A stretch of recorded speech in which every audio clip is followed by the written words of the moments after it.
talking about tiny house communities and places to, live in your tiny house, find a place for parking, connecting with communities maybe in your local area, finding a backyard spot to park and behind someone's house, things like that. So before we really get into it, Jill, do you want to take a second and introduce yourself, who you are, and kind of what you do? Sure. Thanks, Ryan. My name's Jill Canto. I built my DIY tiny house in 2015. Took me a year to finish it. And I've been living tiny since 2016 in the same place. I'm in Maryland, and I have a 28-foot bumper pool with a shed roof and 2 lofts. And it was based off of the home design, home design, like that one. Yeah, but I made some variations to it. And yeah, like I said, I'm located in Maryland, and I'm loving it. Yeah, and so you have a website that helps kind of connect people with locations to actually have their house in, right? Yeah, so my situation was uncomfortable enough as a single parent that was like just overworked and working around the clock and not having quality time with my kids, and kind of just being a zombie. And so my situation was uncomfortable enough that I needed to make change before I had all my ducks in a row. So I started in a tiny house before I had a place to park it, and I thought that building a tiny house would only take me a couple months, so that was my first foolish mistake. But fortunately or unfortunately, it took me about a year, and I figured, well, I'll definitely find a place before I finish it at this rate. And so I found that wasn't the case. I went online looking for places, and there wasn't really anything there, especially in my area. I'm in Maryland, so it's not one of the first early adopters of tiny houses and legality and such.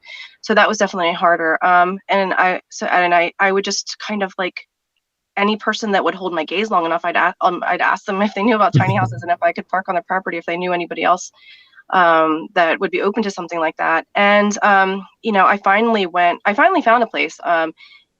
But it wasn't legal, and it was visible from the road, and I knew that I would probably get reported and caught pretty early on.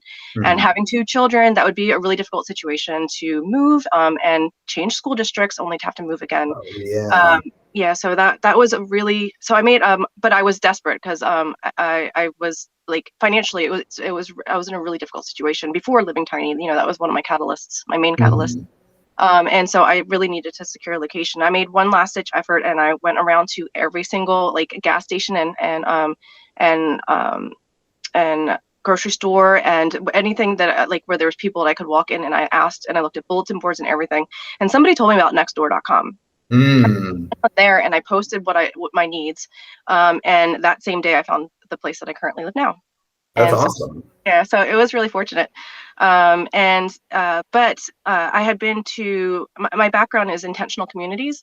And I don't know if you're familiar with those, but it's an intentional community is like where instead of a neighborhood, what the people that are living around you are there because they like the lot and they can afford it, and their offer was accepted. An intentional community is where you have some sort of common theme, whether it's like we like to be sustainable, or we're an artist a community, or whatever it might be, and there's some policies in place, and there's a higher level of interdependence than what we typically have. And so that's my background. I had been visiting intentional communities since 2013.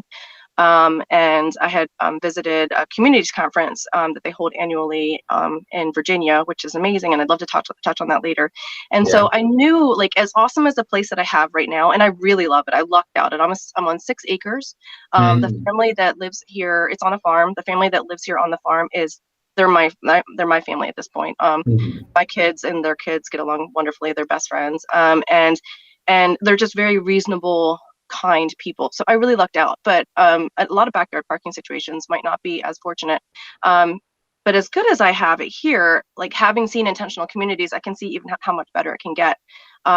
So I was looking for intentional communities that would accept tiny houses, and I wasn't, or just, well, I used to live in Colorado, so eventually I'd like to go back. So I was looking for intentional communities that accept tiny houses in Colorado, and I was having such a hard time finding, again, just the same as finding parking, finding intentional community parking was even harder. Um, so I just started creating a directory, and Okay. that turned into Search Tiny House Villages. But Search Tiny House Villages isn't exclusive of other communities, other types of communities.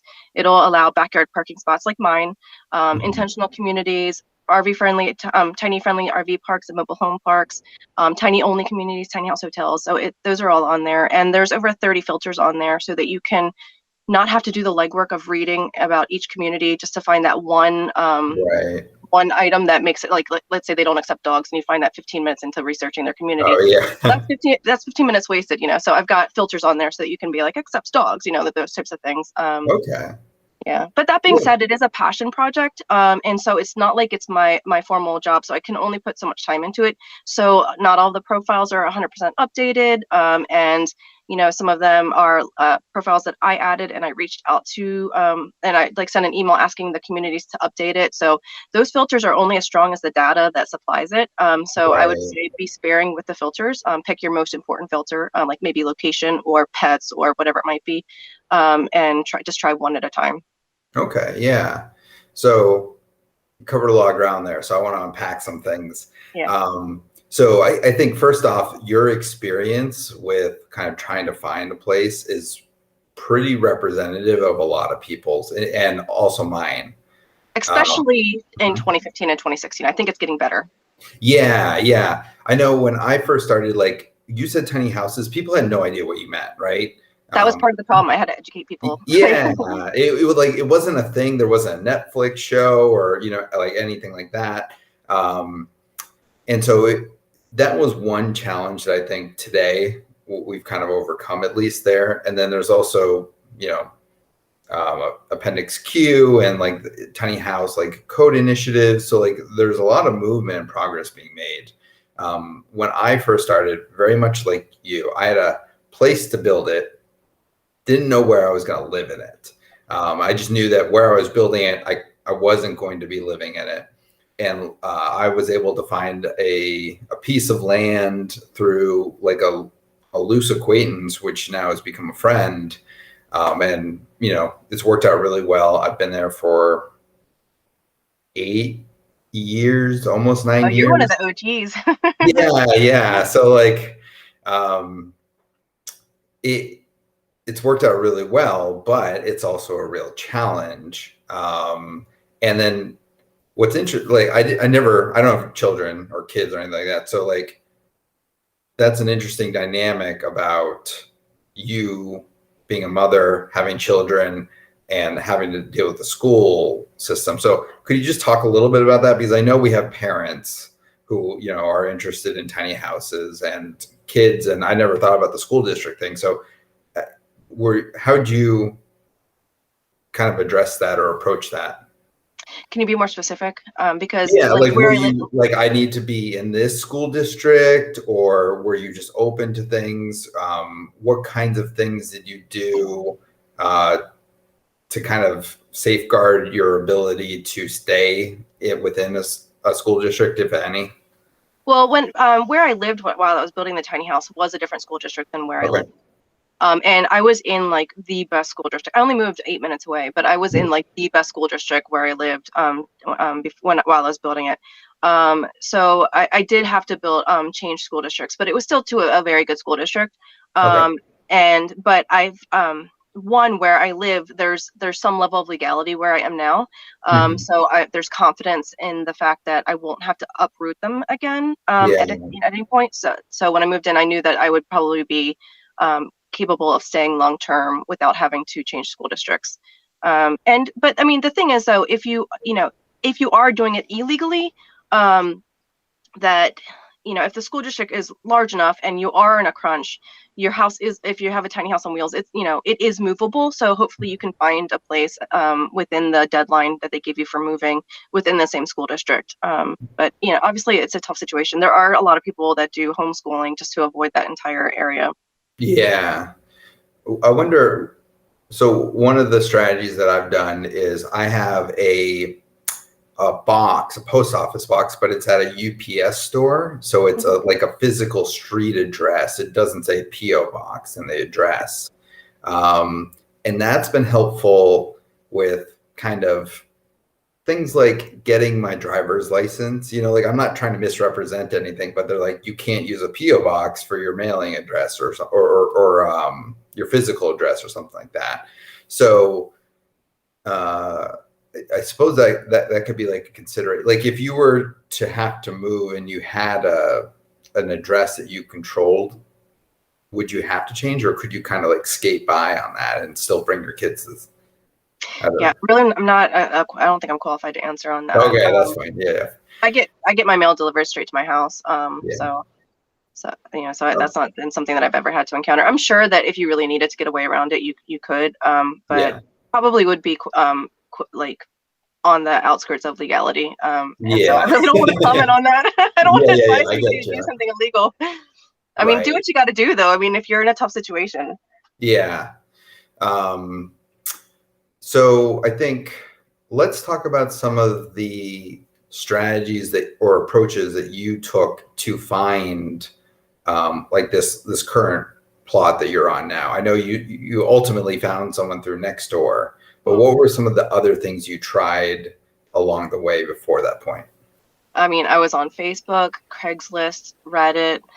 Like I said, I asked every stranger. I drove by areas that I liked, and I would write down the address and do a reverse address search and leave creepy voicemails educating people about what tiny houses were, and then asking if I could live there. And so you don't know me, but I want to move in. Yeah, exactly. Like, you look like you have a beautiful farm. I don't know if you know what tiny houses are, but I have one, and I want to, and it's a hard sell when it's a much colder sell when they don't know what it is. Now, like tiny houses, there's a lot more knowledge about it, and people are usually very, very excited about them. So it's much easier, and community or planning and zoning has a much better idea about tiny houses now. It's not, you don't even have to educate them that much anymore when you're calling, if at all. So it's a lot easier.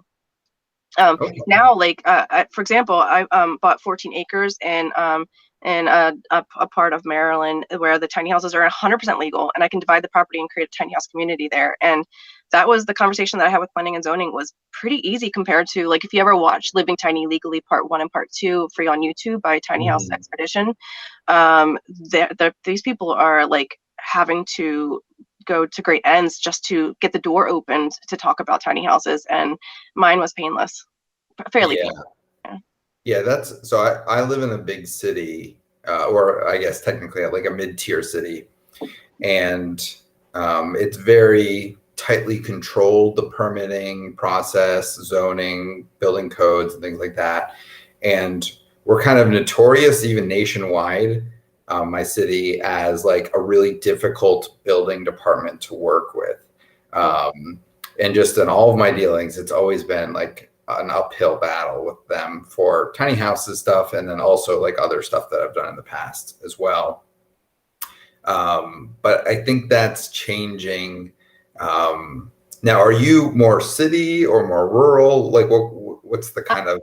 So I'm on a 6-acre farm, but I'm just on the outskirts of, like, if you drive a few minutes, like a minute in one direction, you hit the city. So like, it's really convenient.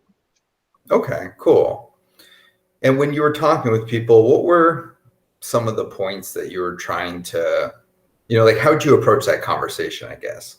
Well, I mean, I was very enthusiastic about it, and I think that helps, because I love everything about tiny houses. So like, there was a lot of enthusiasm every time that I talked about it. But I mean, there's some very valid selling points. Like, if you ask somebody, hey, would you like to make some extra income on your property with only, losing 28 by 8.5 feet of it, on 6 acres, that's nothing, And so, but I'm very fortunate they let me have the run of the land here. Like, I have a garden and chickens and all kinds of stuff. So like, it's okay.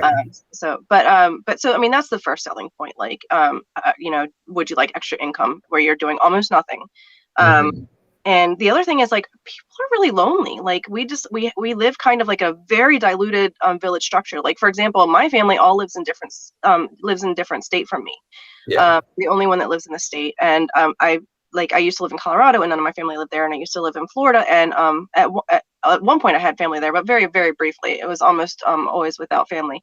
And I'm not alone in that. And even, if we are with if our family isn't too far away, a lot of times, we're just so busy with work that we don't have the time to go see them. But Hmm. having somebody, there's a gnat in here, sorry, having somebody share, like be on your property and have somebody to share your life with can be really rewarding, especially if, like, let's say that you're an elderly person and Yeah. you could really use some help, or elder loneliness is a huge issue on a standalone, even if they don't need any assistance. Um, Right. and like I said, like these people that live here, they've become my family. Like my youngest considers their youngest her sister. Yeah. Yeah. I mean, I think it's interesting you bring that up because before I found my location, I was actually, before I even got into tiny houses, I was very strongly considering intentional communities because I just love that ethos. And it always struck me with housing that, like, you know, let's call it 50, 100 years ago, we would, people would build a home, they would raise a family. It was typically multi-generational, right? Like grandma was around, mom, dad, those kinds of things. Everyone got together at dinner.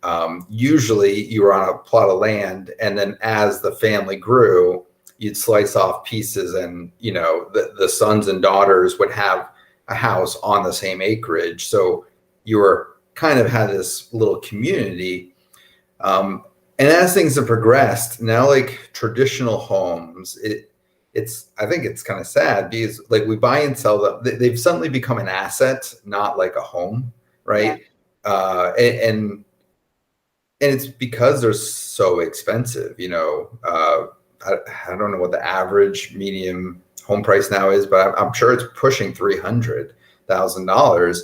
And when you think about that kind of level investment, like it's hard to be like emotional. You have to like be able to get in it and get out of it, which means that it's just like a thing to buy and sell. It's not a home to build a family with. Um, so in that vein, you talked a little bit about intentional communities. Did you say you've lived in one previously, or you were interested in them previously? I visited a number of them, and every Okay. year I attend a community workshop where you do live for the weekend. You live as an intentional community, and you have a weekend of workshops where you learn the skills and the hot topics of the moment about being in living in community. So it can be anything like decision making models, which is huge. Like Yeah. that's something that's not talked about in tiny house communities enough. Mhm. Um, Conflict resolution policies, time sharing. One of the big things maybe 3 years ago was diversity. Why are intentional communities predominantly white? And that was Mhm. really eye opening. There was a lot of people of color that were on panels that would like kind of just discuss what was happening, and it was really interesting. So Yeah. yeah, so that's every Labor Day weekend, and it's in Louisa, Virginia. And Okay. if you can find out more about it if you go to communitiesconference.org. And I don't know yet if they're holding one because of COVID this year. Sure. Hopefully things will be. I know that they didn't hold it last year, obviously. But hopefully things will be in a good enough position to move forward because it really is invaluable. It's only like $100 to go for the weekend, if even that. I'm not sure of the pricing, but I think it's about $100, and that includes all of your food and everything. Oh, So wow. they're not trying to make money off of it. They're Yeah. just trying to help educate people. And one of the really great things about it is at the beginning of it, they have what's called Meet the Communities. Hmm. So it's in Twin Oaks community in Virginia, which is not tiny house friendly, and I can talk about that if you like. But they have several because Twin Oaks has been around for over 50 years, and this community conference has been around for a long time as well. The conference is well attended, so there'll be like 30 people that are attending from like 30 or 40 well established or establishing communities, and so Yeah. at the beginning they'll have one representative from each community get in line, and they get 60 seconds to give their elevator pitch. And then they'll say, I'll be at that table over there for the next 2 hours if Hmm. anybody wants to talk to me. So then you can speed date all of the communities, and Oh, like, wow. Yeah. which for $100, like where else can you do that? Like you'd have to travel so Right. far to learn about all Mhm. these places. So you can speed date these communities for 2 hours, and obviously over the weekend, if you see them, you can still talk to them about it too. And then so you can say like, hey, I'm interested in your community. It sounds like something that I want to join or something I want to create, and like And you can Mhm. ask them questions, and you can also rule things out too. Like, hey, what you're saying sounds really cool. You get a little bit into it. It's like, oh, okay, I see now. I know why that's not a good fit for me. So Yeah. that's just as useful as as a good connection. And then you can also set up like dates to visit and all kinds of things. So like Mhm. it's a very good networking setup as well. So it's just so worth it. Yeah. So what I really liked about the intentional community model is one, it's pretty flexible, so you can adapt it. It's basically a framework for you to adapt and build the community that's right for you and the people that you're involved with. And the way that I like to describe it is it's basically like the modernized version of like hippie communes, right? Like Yeah. there's certainly like some hippie undertones to some of them, not all of them, but what's nice about it is they've kind of come into their own. They've matured, they've modernized. So now there's really good structures about, like you were saying, like how to make decisions as a community. What about ownership? There's really good legal models now about like buying into Yeah. like you basically buying share. There's a whole myriad of ways that you can Yeah, do there's this so many ways to legally slice and it. financially. Yeah. And you can pick and choose what's right for you. And then all the skills that kind of get discussed around them, like the effective communication, conflict resolution, inclusion, like kind of the design thinking and vision, values, things like that. I just think are very powerful, because the thing I like to tell people about tiny house communities is, think about you having a relationship with one other person, like a significant other. That requires a lot of work, and it doesn't always go right. And there's going to be times it's not going to be great. Now, let's take that, add money into the mix with 20, 30, 40 other people, or could be families, right? Which means 100 people or whatever, like it quickly scales to be very daunting, and maybe not even sustainable unless you have the right structure and approach. Yeah, I like to Um, say it's like starting a business and marrying 30 people at the same time. Yes, yeah. And it is in some ways, right? Because like not only are you building a life, but then there's a financial, like like a land has to be purchased. There's community resources that have to be funded. There's maintenance and overhead and things like that. And there's a lot of advantages to being kind of community centric, but you got to manage it all well.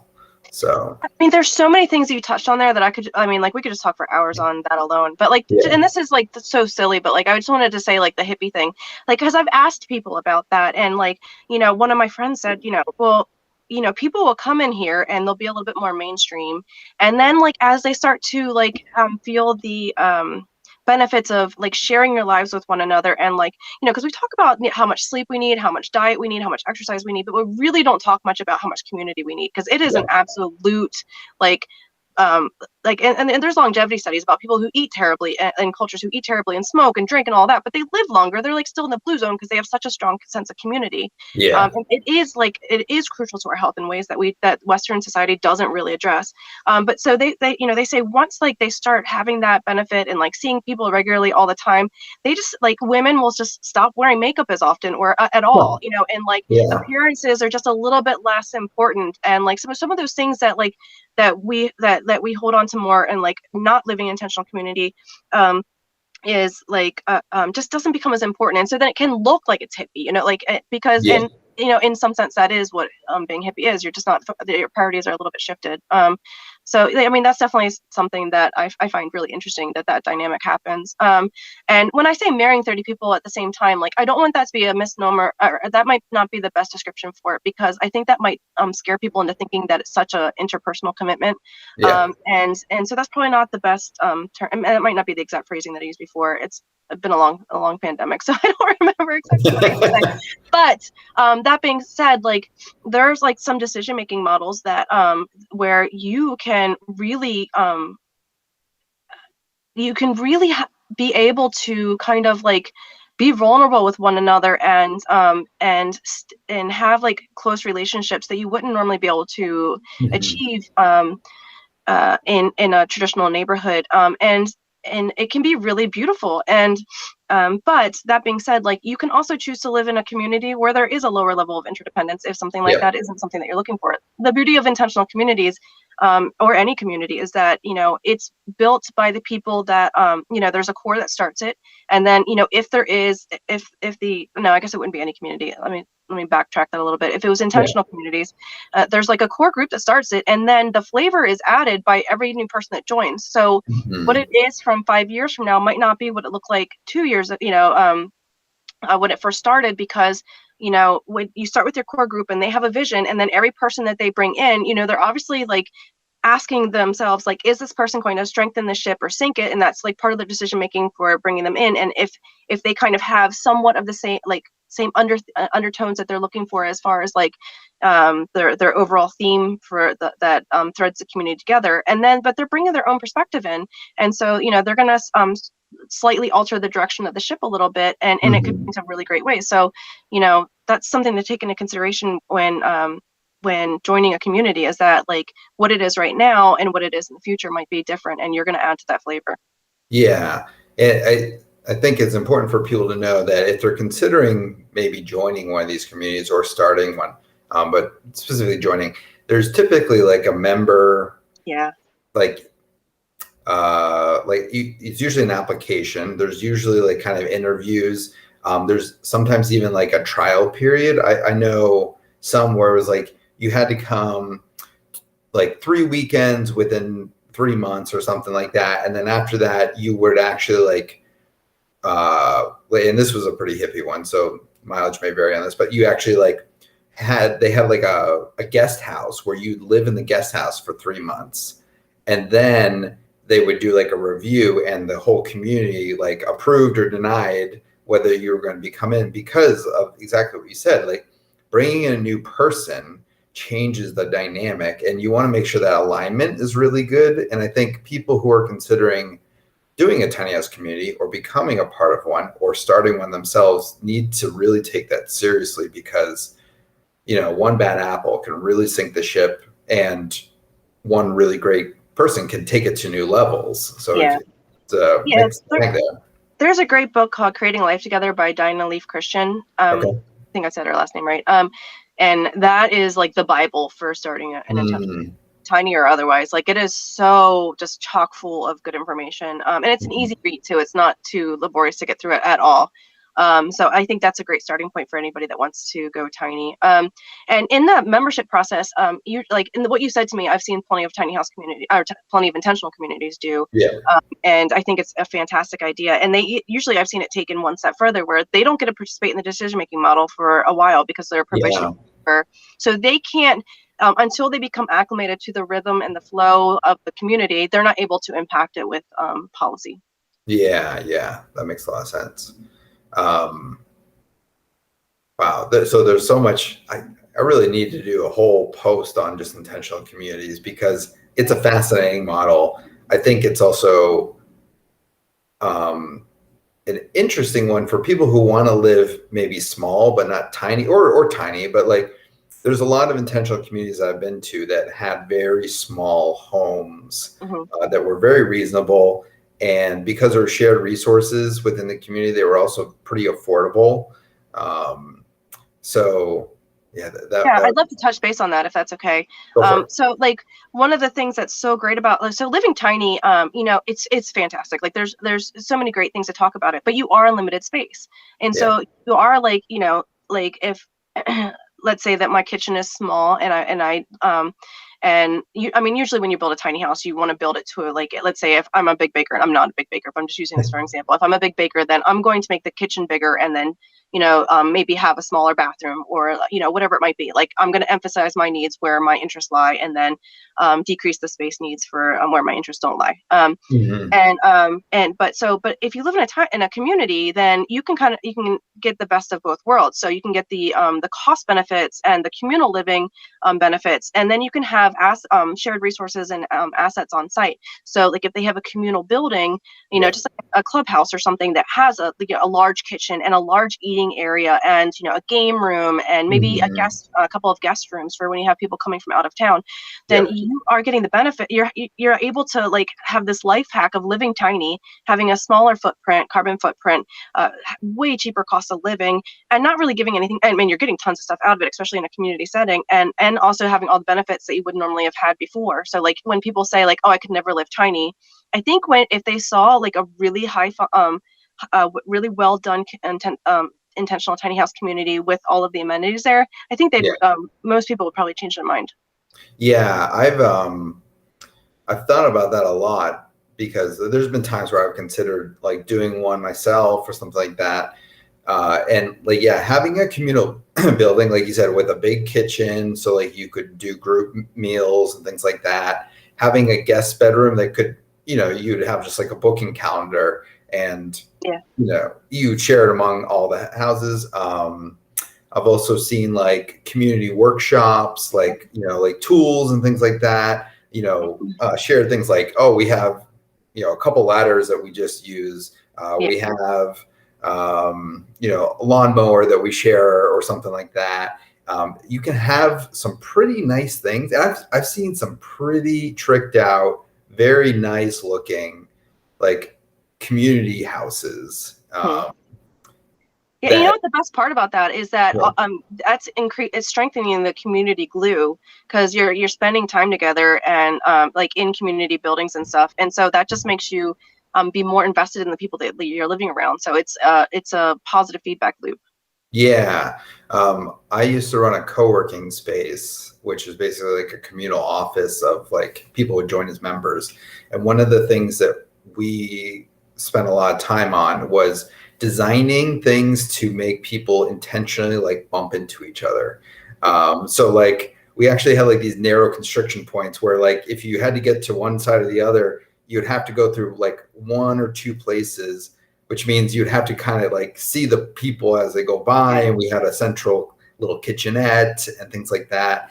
And I think, depending on what flavor you want, you can build in those kinds of things. I know there's certain communities that will have like, you need to volunteer X number of hours doing this or that, or everyone has like a job, or they're on a committee of some sort.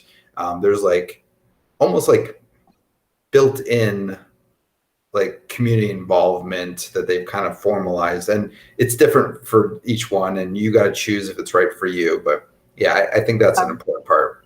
Yeah, so I want to touch on a couple of things you talked about there. One is layout. Like, if communities, and if tiny house communities are set up in like the traditional RV style layout, we're not gonna capitalize on all the things we're not gonna hit all the benefits that we should. Yeah. So when you're in the RV style layout, you're probably gonna know your nearest like 3 or 4 neighbors on either side on all sides of you, because that's who you're running into. If we're setting up these communities where they have like, they're kind of like in like Circle Pond. I don't know if you know Circle Pond in Florida, but they're in a circle and they've got a pond in the center. And Oh. like, if you have a circle where all of them are, and you could do pods too. This doesn't have to be just one giant circle. These can be little pods. And I've got an example of this on Search Tiny House Villages. But if you have them facing one another with common areas in the center, then you're encouraging people to spend time with one another, doing things like growing food together, cooking together, sharing meals together, sharing their kids. Their kids are playing together. And then you have like, for those that are saying, oh, I don't want to share my life with other people. You've got your own house to retreat to. Like, it's so you can live like you would in a neighborhood, and share your life as much as you want to or not want to, and using these shared spaces that are available. And I know you touched on the volunteering. So like, I want to use Twin Oaks as an example. And the only reason that Twin Oaks doesn't accept tiny house communities is they are very, very big into egalitarianism. that's kind of like their one of their uniting themes. And unless everybody had like the same tiny house, then there would be an inequality of like where some people have the nicer tiny houses and some people have the crappy tiny houses, like that. So that's, I think if they started out with tiny houses and they built them all to be of equal means and having all of the same like stuff in there, then that probably would have been fine for them. It's just not, the tiny houses weren't really a thing years ago. But at like Twin Oaks, everybody there volunteers 42 hours a week, but they don't have, so they have several on-site businesses. You can either volunteer for the on-site businesses or for the domestic labor. And so you don't have to do any other work. Like that is your job. So you're doing those within those hours. What's happening is that somebody's cooking your food for you, somebody's cleaning for you, somebody's building your house for you, somebody is fixing the cars for you, somebody, all of the things that you normally need to do, those are all taken care of. So you put in your 42 hours and then you're done. Like you don't have any second and third shift that like the rest of us do. Like, okay, so I finished my work hours, okay, now I got to cook something for myself, now I got to go to the grocery store, now I got to go pick up my kids. All that's being done for you, all of it. And so and obviously the level of community glue is growing because you depend upon one another. And so, that is like a really attractive model. It can be scary for people that aren't immersed into it. So there are obviously ways that you can do that that are in much smaller levels, so that you're not quite so interdependent. But it is a really great model. And obviously like they have somebody there that lives there that works for Google. They're keeping their Google job because that, it's such a high earner. So like they're retaining employment. But for the most part, people are either working for the on-site businesses or domestic labor there. Right. Yeah. But it is a volunteer economy. You pick which job you want. So like you get to pick like, hey, I'm really like most of us, the job that we have isn't necessarily what we want to be doing. It's just the fact of modern life, and so like there you are actually picking the work that you want to do, and you don't have to be stuck in like one particular thing. Like I love growing food. Maybe I don't want to grow food for 42 hours a week. I could grow food for 10 hours, and then for another 10 hours I could help build houses, or like say I'm handy with cars, I could so I could diversify that so that it keeps it interesting and not dull or stale. Yeah, I think too, like the opportunity for bartering for a lot of stuff is really big too. And I know I've seen and talked to some people who are in intentional communities, and like there's some people like, the well-paid like executive or tech worker or something like that, who will like chip into some, like, let's say that they need someone to cook their meals, like some of their salary goes, they choose to like either barter or something, or some of their salary goes, and it all depends on what you want, of course. But yeah, there's just like all these opportunities to benefit each other through barter or other means. Yeah, I don't know. Are you familiar with time banks? I've heard of them. Yeah. Yeah, time banks are a really interesting experiment that have worked really well. I know that I was using time banks before I built my tiny house, and I was really struggling with childcare. So the concept of a time bank is everybody's hours worth the same. And so what you can do with that is, like for me, for childcare, I would at one point I couldn't afford the childcare for my youngest, so I started a time banking thing, and they have an online thing. You can just go online, you don't have to do anything crazy, you just go online and like create a profile, and you can add your friends to it. And with this type of bank, you want to go negative, like that. You have to go negative for it to work. So it's not like a traditional bank. But with that, with my friends, like I would watch their kids one day and I'd get credit for that. And then they'd watch my kids for a day and they get credit for that. I would get like subtractions for that. And so that was a lifesaver. And my friends used it for other stuff too. Like they definitely bartered for like haircuts and other kinds of stuff, where their skill sets were. And what's nice about time bank is you don't have to have a direct A to B barter. You can have an A to B to C to D. So like, if somebody long down the line has a skill set that you need, you don't have to direct barter with them. You can they might be a plumber, but you need to, your skill set is like a web developer and they don't need a website. Well, you've got like 5 other people in there and you don't have to worry about that kind of stuff. It's just a balance that they have, So those are really, really nice. And they can be used in a community structure. There's so many ways to set up community structures as far as like time sharing. So that, like I said, that's in its own topic at times at the communities conference. Yeah, I was gonna say, like a lot of these things we're discussing are obviously the intentional community, but it's also like pulling pages from like the permaculture kind of book. I'm not sure if you're too familiar with that, but it's I have a like, PhD. Yeah, I've taken oh, permaculture twice. okay, yeah. So like, for people who are listening, if this stuff kind of interests you, permaculture is another really great resource to kind of check out, because they talk about, building, structures and societies and communities and Stacking things like functions. that. Yeah, exactly. Yeah. Fascinating talk. Oh man, we could talk about this. Yeah, Okay. I could go on forever. Actually, like, and when I get asked a lot, I say I think that like intentional communities and permaculture are like one of the steps in the right direction to probably heal a lot of what ails us. Yeah. But I do want to step back because there was something else I wanted to bring up that from what you touched on before, and I completely forgot to. Yeah. And this is something I travel to tiny house communities as a speaker, and this is one of the things I specifically talk about is access versus ownership.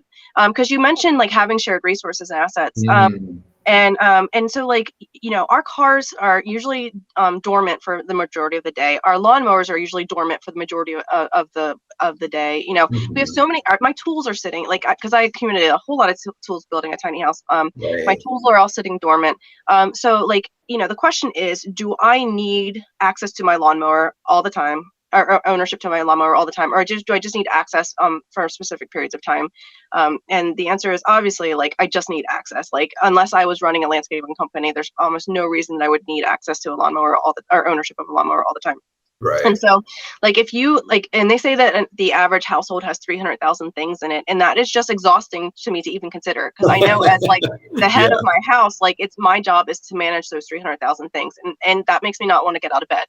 And like honestly, like, living tiny, we have a lot less, and that's very fortunate.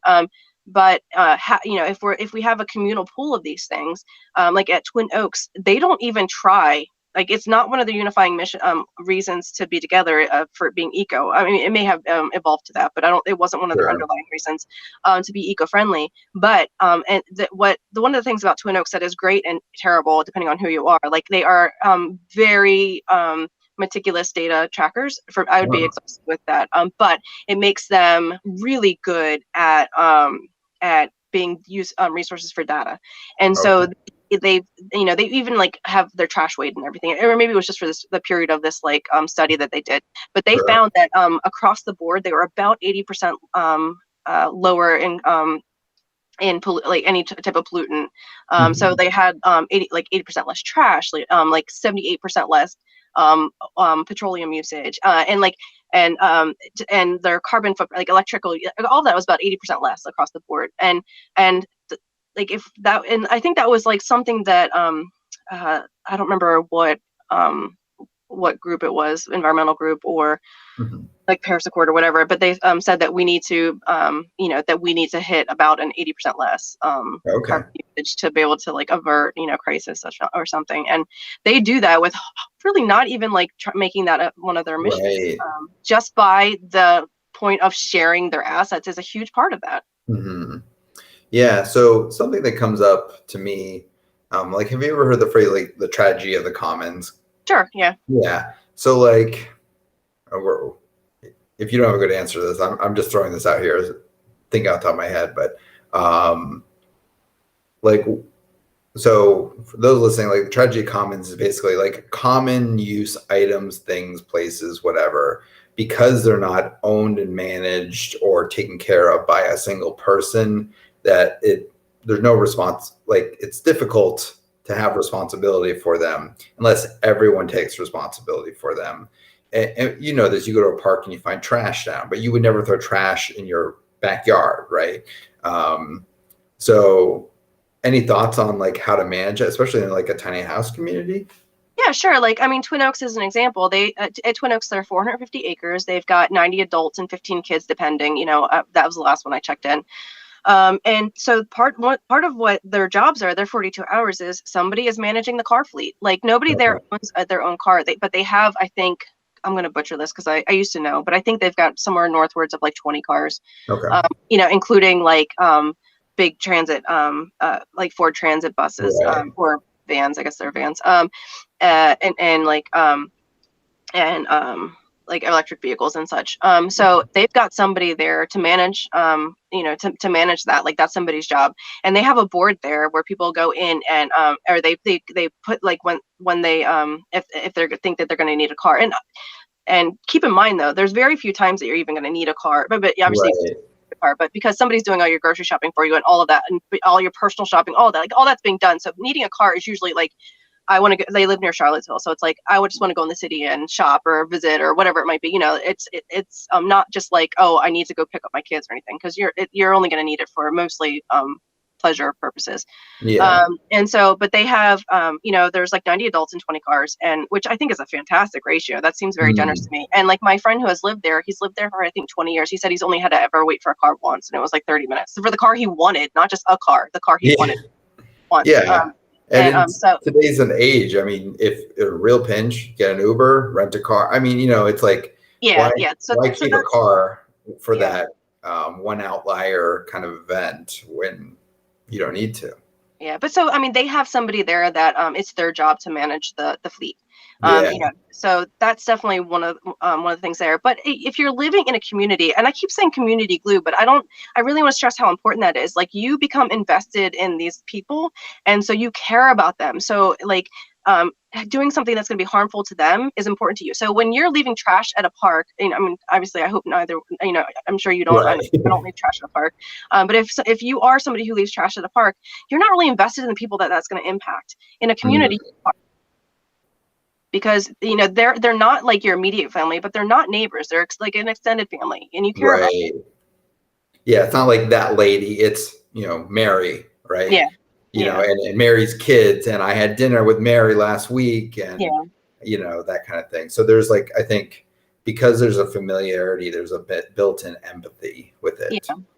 But then I think kind of to your point where there's like someone to manage the cars, there's also like structure to manage what's important, so that key things don't get dropped. And they've got, and this is something that's really important in any community, intentional or not, you need to have in place before people start moving in. You have to have the policies in place. Like, what are the conflict resolution policies? And that includes like if somebody sees trash in the park, in a common area and it bothers them, what are the methods of getting that addressed? And you need to have strong conflict resolution policies in place, because in modern society we're not very good at communicating issues with people. Like people say they're conflict avoidant, and like that's a shame, because conflict can really bring people together when handled really well, because you like in order to resolve it you have to make yourself vulnerable, and you can actually become a lot closer to the person by the time you work through the conflict. But and also like one of the things to help with conflict resolution is to encourage like regular check-ins with people when things are good, so like there's creating that kind of culture is really important, and that's very helpful, to avoid stuff like tragedy at the commons. And I think too, because you're living in community, like especially today on the internet and social media, there's a lot of ugliness out there. And I think a large part of it is because there's no relationship there, right? Like I can hop on and basically infinite people, which I have no real connection to. So there's no accountability for my actions or to their feelings and things like that. But when you are in a community, you have relationships. For when things are going good, that's great. And then when there is tough times, when there has to be a difficult conversation, when you do have a problem, you suddenly have this whole history to lean on of positive experiences, and connection and relatability, and frankly a track record to know that when you have to like say something difficult to somebody, they know like, oh, this person has had a long track record of my best self-interest and being friendly and approachable and ethical and fair. So like I'm probably more likely to be open and take this feedback than if it was just some random person. And like I think in a well set up community, it's less of like you versus me. It's you and me against the problem. That's how it's set up. And I think that's a very important distinction. It's not about winning by any stretch of the imagination. It's about how can we all get our needs met.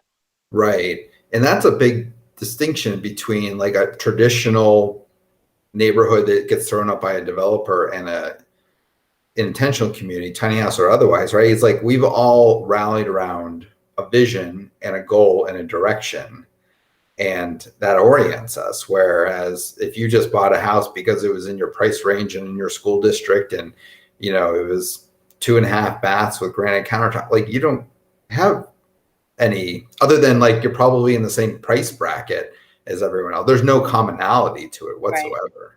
Yeah, that's why the membership process is so important, because you really want to make sure that you're bringing in people that can recognize the distinction, that it's a group effort instead of like an individualistic effort.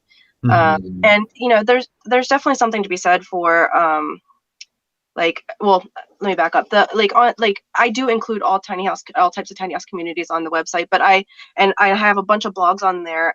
And when I talk to people at the festivals, I do say there's tiny house communities are on a spectrum. There's like the business model, like and the people model, and like they're all everywhere in between.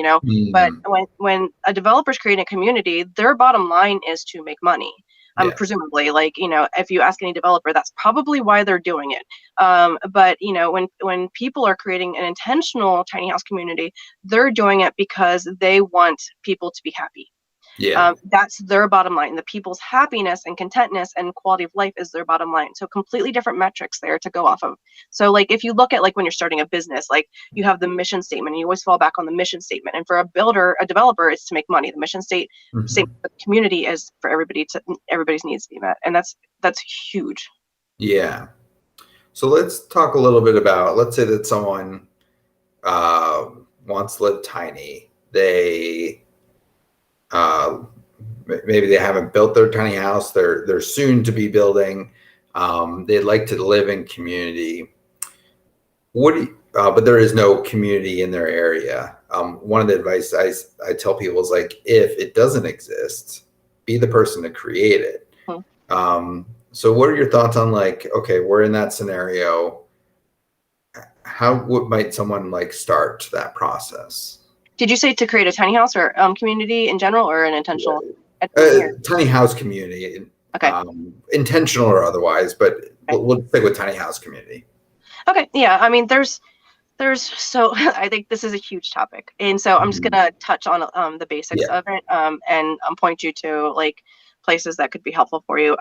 But one, I'd obviously go to my website, search tinyhousevillages.com, and look for tiny house communities in other places that have done something that you feel is similar to what you're trying to do, and reach out to them.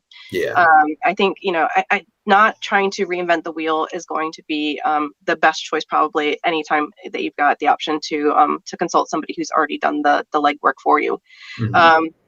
Also, I do, like I said, I do have blogs on the search tiny house villages, and they do speak to different creating different types of communities. I do point the needle towards intentional communities. I'm sorry, this gnat is driving me crazy. I do point the needle towards intentional communities, but there is information on there for starting any type of community, and I think that's helpful. I would list your intention to create the community by creating a profile.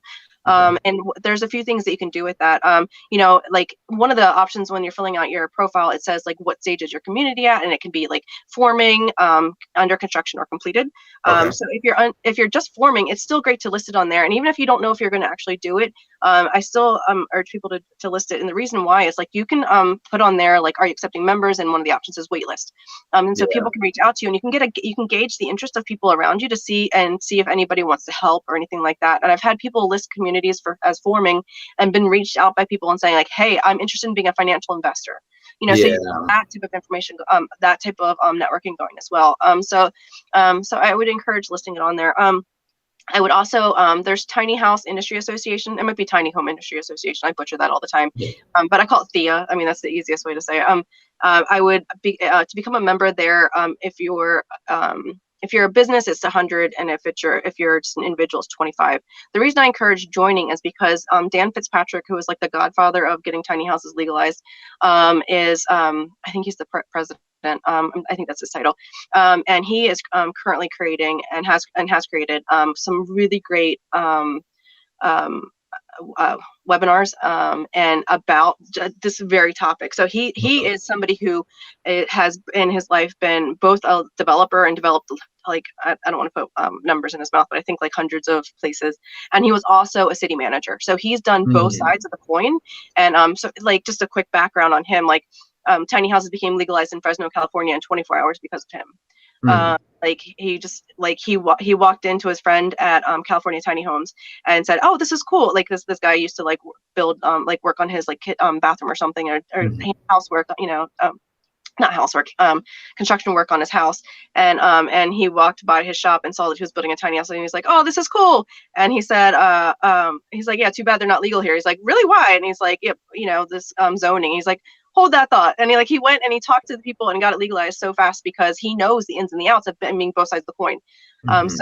So he is invaluable with this. And on top of that, if you do want to create a community in your area and you need help talking to planning and zoning, he'll help you. So like that's just amazing. You're gonna need to reach out to your planning and zoning department at some point. I would read the Creating Life Together first for if you're going to do the intentional one. So I'm sorry.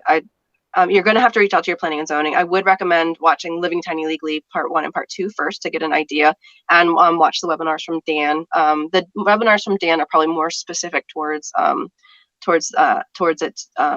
Though, because the Living Tiny Legally it's super informational, but it it touches on like how like Appendix Q got passed and everything, and so some of that might not be as pertinent to your meeting.